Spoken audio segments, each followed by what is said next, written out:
One simple shift in how you practice could accelerate your progress fast.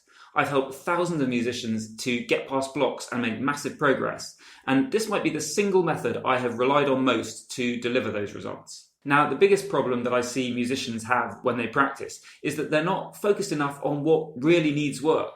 So they'll play through a passage and there's typically one small thing that is tripping them up. But they'll go back and practice the entire passage again, including a whole lot of stuff that just doesn't need much work. Or even worse, they'll play the entire piece again. And there's two big issues here. The first and most obvious one is that you're doing fewer repetitions on the bit that actually needs work. But the second one, probably more important, is that this dilutes your focus as well. So you're wasting some of your limited amount of concentration on all the stuff that you don't need to work on. And this means you're not putting all that intense focus on the tiny bit that does need work potentially. And so maybe even the small number of reps that you do on that bit are wasted as well. Now, the way to get to a really high level with your music is to deliberately fix these problems. And sometimes it is as simple as just focusing on a smaller chunk of music. But interestingly enough, a great way to do this is often to practice something that looks completely different to what you're going to end up playing in the end. And the problem is that most musicians never try this brilliant approach because it just feels so counterintuitive. It feels wrong, so they're missing out on all the potential gains. Now, it turns out that a great way to show you just how big a deal this is in practice and how effective it can be is to look at the Brazilian football team. Now, people were confused for a long time as to why Brazil is just so good at football. So compared to the number of people they have in the country, they do way better than you would expect at international football tournaments. And it turns out that this is because of the early training that they do in a different game called futsal. So this is played on a much smaller pitch and it only has 5 players rather than the 11 in a normal football game. And this means that futsal is absolutely not the end game that they're training for. And that's why most countries don't bother training for this.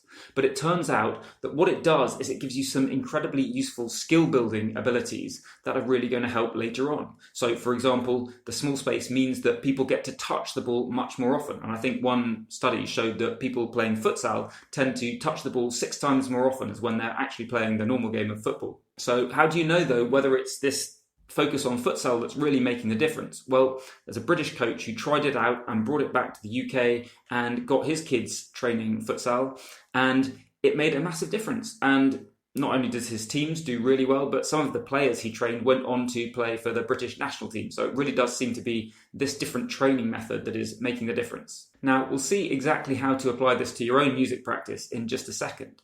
But it's only really helpful if you're choosing the right things to practice in the first place. So click the link below to download the handy tool I've made to show you how to find the right practice topics for you.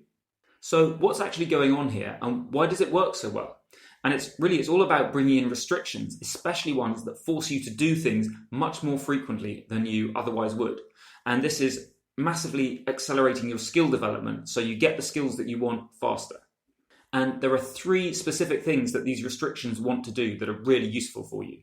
And the first is, as we said, to increase the number of repetitions that you do.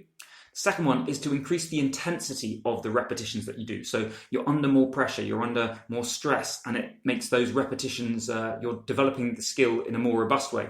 And finally, it helps to clarify the goal. So again, we talked about you want to have that focus on the stuff that really matters and know that this is what you're working on. And when we've really shrunk the space, dialed it in around that in that way, this is telling your brain, this is what's important, this is the thing you've got to learn, rather than potentially just getting everything from the passage you're playing. Now, in the football and futsal example, the goal is much clearer. It's about your ability to control the ball, the real close quarters skill, because you don't have the other options available in futsal that you would in real football. You can't beat people just by speed or by incredibly long passes because there isn't the space for that.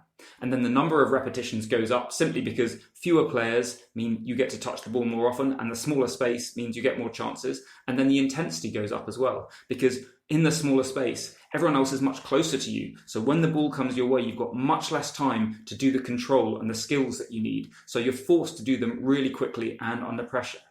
So that's how it all works in context of football, but here are some ideas for how this is relevant and how we can apply it as musicians. And I'm going to give you a couple of suggestions, but I want you to go away and think about some ideas just on your own as well, because there are literally limitless ways you can apply this, and it's really helpful for you to think about what might be really helpful in your own situation. And I'm going to start by giving you a couple of questions to ask yourself that can really help you focus on how to just apply this generally in everything you do.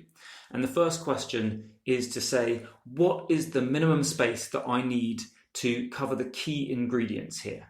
And that is going to help you increase the number of repetitions that you do and the intensity of your focus. And the second question, though, is to look at it the other way and say, where is extra space diluting my focus on the goal? So that's going to help you cut out the bits that you don't need. Even when you think you're focused, there'll be other bits that you can still strip out. So keep those in mind. They're a really helpful way to look at things. Now, the first and most obvious way to apply this in practice, and a very good way, is to restrict the sections that you practice. So just the most challenging sections, for example. But you want to go a bit further than that as well, and think also about, well, what exactly is it that I need to be improving in this section? Is it the accuracy of my playing, hitting the right notes? Is it about being able to include good dynamics in this? Is it about the tone that I get as I play it? Because it's not just about playing the one little bit that you're having trouble with. It's about really focusing on what aspect you're struggling with there as well, or that you want to improve. But the other way that you can do this is to make something completely new that really focuses in on that aspect that you want to improve. So let's say there's a little passage where I struggle with playing a bit staccato.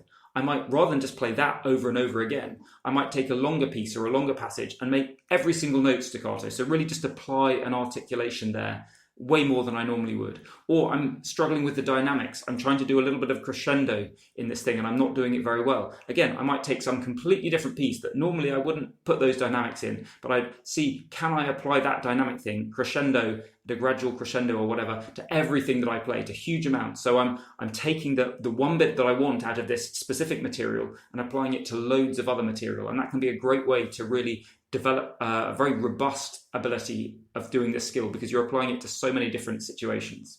Now, if you want to go further into this, then my practice multiplier course goes much deeper into these ideas for increasing the effectiveness of your practice and many other ideas as well. So I'll put a link in the description below and check it out if you're interested.